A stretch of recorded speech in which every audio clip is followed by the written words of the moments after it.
En 2025, l'opérateur de service du détecteur d'ondes gravitationnelles LIGO s'est soudainement levé d'un bond de sa chaise, car l'écran montrait qu'une étoile avait explosé 2 fois. À peine la première explosion terminée, la seconde a suivi immédiatement, à moins de quelques secondes d'intervalle. C'était comme voir quelqu'un mourir de ses propres yeux, puis le voir exploser une seconde fois à l'intérieur de son cercueil. Plus incroyable encore, dans les débris de l'explosion, ils ont découvert une étoile à neutrons plus légère que le Soleil.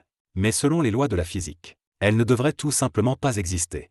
Elle était si légère qu'elle aurait dû être une étoile ordinaire, et pourtant si dense qu'elle devait forcément être une étoile à neutrons, comme si tu découvrais un morceau de glace, à la fois liquide et solide. Cette même nuit, 17 observatoires à travers le monde ont simultanément pointé cette région du ciel, car tout le monde a compris que l'univers venait de nous montrer une façon de mourir que nous n'avions jamais vue auparavant. La question se pose alors, si les étoiles peuvent vraiment mourir 2 fois, quelle part de notre compréhension de l'univers est en réalité fausse? Pour saisir à quel point cette découverte est folle, il faut d'abord comprendre combien de façons différentes une étoile peut mourir. Avant 2025, les astronomes pensaient qu'il n'existait dans l'univers que 3 grands types d'explosions stellaires: les novas, les supernovas et les kilonovas. Chacune suivait un scénario bien établi. Une nova est une petite explosion provoquée lorsqu'une naine blanche aspire la matière d'une étoile compagne. Une supernova est l'effondrement du cœur marquant la fin de vie d'une étoile massive. Et une kilonova est l'explosion produite par la collision de 2 étoiles à neutrons. Ces 3 explosions sont comme 3 méthodes différentes de peine capitale: la guillotine, la chaise électrique et la chambre à gaz. Chacune a son propre mode d'exécution, et elles ne se mélangent jamais. Mais l'observation de 2025 a littéralement renversé ce système de classification. Durant les premiers jours, tous les indices indiquaient une kilonova parfaitement classique. Elle s'assombrissait rapidement en émettant une lumière rouge intense. L'analyse spectrale montrait une abondance d'éléments lourds comme l'or et le platine. Et le signal d'onde gravitationnelle confirmait la fusion de 2 objets compacts. Les astronomes ont poussé un soupir de soulagement, pensant qu'il s'agissait simplement d'une réplique de la découverte historique de 2017. On pouvait écrire les articles et rentrer chez soi. Mais le 5e jour, les choses sont soudain devenues étranges. Cette kilonova, qui aurait dû continuer à s'assombrir, a commencé à redevenir plus lumineuse et de plus en plus brillante. Sa couleur est passée du rouge au bleu, et de grandes quantités d'hydrogène et d'hélium sont soudain apparues dans son spectre. C'était comme pratiquer une autopsie, et voir le cadavre se redresser en disant « On peut encore me sauver ». Tout le monde était abasourdi, car le spectre d'une kilonova ne devrait jamais contenir d'hydrogène. C'est une signature typique des supernovas. Pire encore, la vitesse de ce gaz hydrogène atteignait 17 000 km par seconde. De telles vitesses n'apparaissent que lors des explosions par effondrement du cœur d'une étoile. Qu'est-ce que cela signifiait? Cela signifiait que nous n'avions peut-être pas observé une seule explosion, mais 2 explosions totalement différentes, survenues presque au même endroit et presque au même moment. C'était comme découvrir sur une scène de crime à la fois des blessures par balle et des blessures par arme blanche, et apprendre que les 2 ont été infligées à la même seconde. Selon la théorie classique, cela devrait être impossible, car les supernovas et les kilonovas reposent sur des mécanismes de formation totalement différents. L'une provient de l'effondrement du cœur d'une étoile, l'autre de la collision de 2 étoiles à neutrons. Comment pourrait-elle se produire au même endroit? Mais un problème encore plus grave restait à venir. Lorsque les scientifiques ont analysé plus en détail les données des ondes gravitationnelles, ils ont découvert une contradiction encore plus fatale. Le signal indiquait que la fusion impliquait au moins une étoile à neutrons, dont la masse était inférieure à celle du Soleil. Cela peut sembler anodin, mais en astrophysique, c'est tout simplement impensable. Car selon toutes nos théories et simulations actuelles, la masse d'une étoile à neutrons doit se situer entre environ 1,2 et 3 masses solaires. Un objet inférieur à 1,2 masses solaires ne peut pas s'effondrer en étoile à neutrons. Il ne peut devenir qu'une naine blanche. C'est comme découvrir un joueur professionnel de NBA, qui ne mesurerait qu'1,20 m. Selon toutes les lois de la physiologie, une telle taille ne permet absolument pas d'entrer en NBA. Et pourtant, il est sur le terrain. Les scientifiques sont tombés dans une profonde perplexité. Si cette étoile à neutrons de masse subsolaire existe réellement, alors les théories de l'évolution stellaire construites au cours des dernières décennies devront peut-être être entièrement démolies et reconstruites. Pour expliquer ce phénomène sans précédent, les scientifiques ont proposé une hypothèse si audacieuse qu'elle frôle la folie. Ils l'ont appelée la superkilonova. Le scénario décrit par ce modèle ressemble à un roman de science-fiction. Imagine une étoile gigantesque tournant sur elle-même à une vitesse inimaginable. Lorsque cette étoile arrive à la fin de sa vie et commence à s'effondrer, sa rotation est si extrême que son cœur ne s'effondre pas directement en étoile à neutrons ou en trou noir, comme dans une supernova classique. Au lieu de cela, il se fragmente durant l'effondrement. Ce processus de fragmentation pourrait se dérouler ainsi.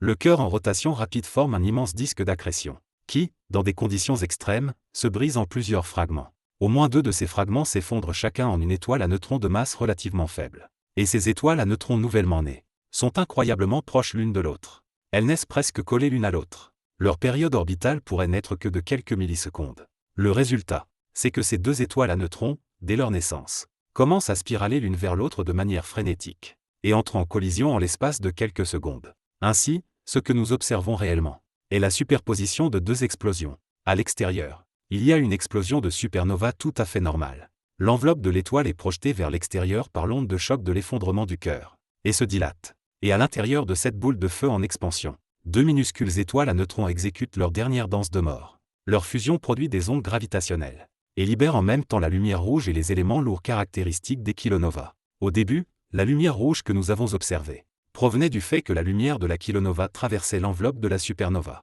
Mais à mesure que l'enveloppe de la supernova continuait de s'étendre et de s'illuminer, sa lumière bleue a progressivement dominé la lueur rouge de la kilonova interne. C'est ainsi que nous avons observé cet étrange passage du rouge au bleu. Si cette théorie se confirmait, elle réécrirait entièrement les manuels d'évolution stellaire, car elle impliquerait que, dans des conditions extrêmes, une seule étoile peut donner naissance, au moment de sa mort, à deux nouvelles étoiles à neutrons, qui s'entretuent immédiatement. Un tel scénario de naissance et de mort était totalement inimaginable jusqu'à présent.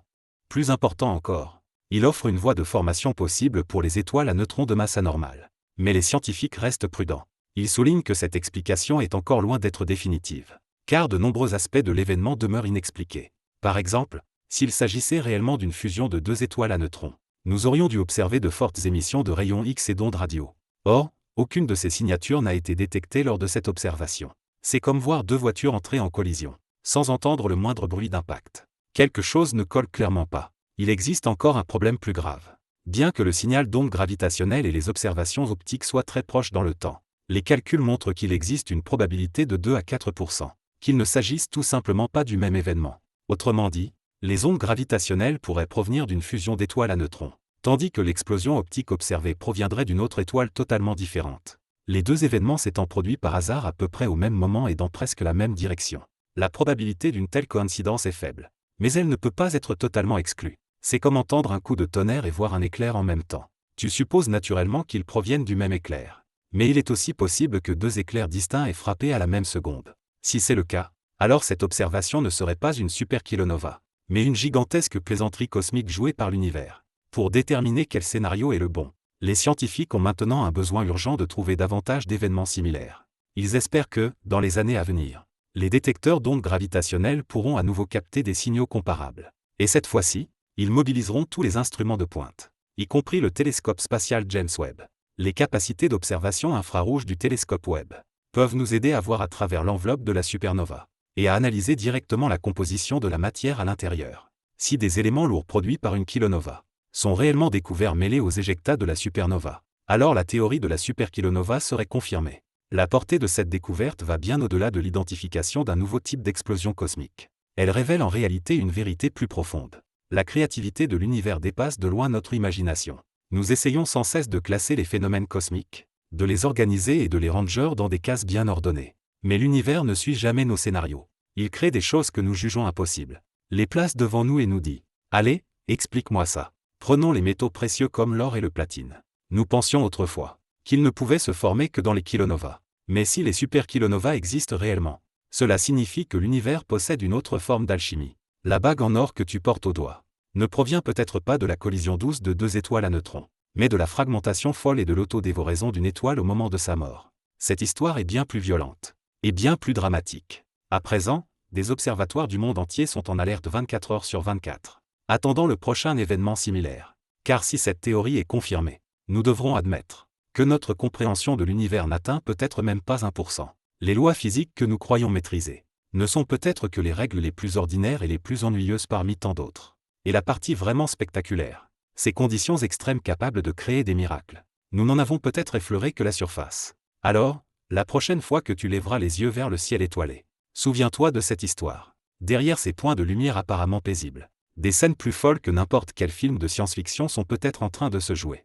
Une étoile peut être en train de tourner à des dizaines de milliers de rotations par seconde. Son cœur peut être en train de se scinder en deux fragments. Et ces fragments peuvent s'engloutir l'un l'autre à la seconde suivante, créant un feu d'artifice cosmique que l'univers n'a jamais vu auparavant. Et tout cela n'existe que pour nous rappeler une vérité simple. Dans cet univers, rien n'est véritablement impossible.